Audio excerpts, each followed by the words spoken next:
കളമശ്ശേരിയിലെ ലഹരി വിമുക്ത കേന്ദ്രത്തിൽ നിന്ന് മൂവാറ്റുപുഴ സ്വദേശിയ യുവാവിനെ ലഹരി സംഘം കടത്തിക്കൊണ്ടുപോയതായി മാതാപിതാക്കളുടെ പരാതി.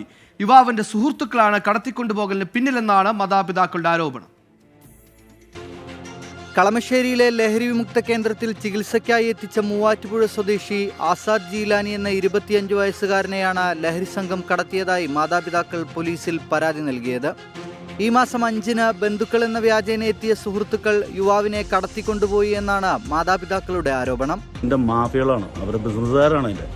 അവർ വ്യാജേന, അതായത് സഹോദരങ്ങളാണെന്ന് തെറ്റിദ്ധരിപ്പിച്ചുകൊണ്ട്, ഹോസ്പിറ്റലിനെ തെറ്റിദ്ധരിപ്പിച്ചുകൊണ്ട് അകത്ത് കയറി അവരായിട്ട് സംസാരിക്കുകയും തുടർന്ന് ഇവരിറങ്ങിപ്പോകുന്ന ആ വേളയിൽ ഇവർക്ക് ഗേറ്റ് തുറന്നു കൊടുക്കുന്ന സമയത്ത് ഇവരെ തള്ളിയിട്ടുകൊണ്ട്, ഇവരുടെ ജീവനക്കാരനെ തള്ളിയിട്ടുകൊണ്ടാണ് ആൾ കടന്നു പോയിരിക്കുന്നത്. അത് ഒരു ബൊലോറോയിലാണ് വന്നത്. KL-17 V2122 എന്നൊരു ബൊലോറോ വാഹനത്തിലാണ് വന്നത്.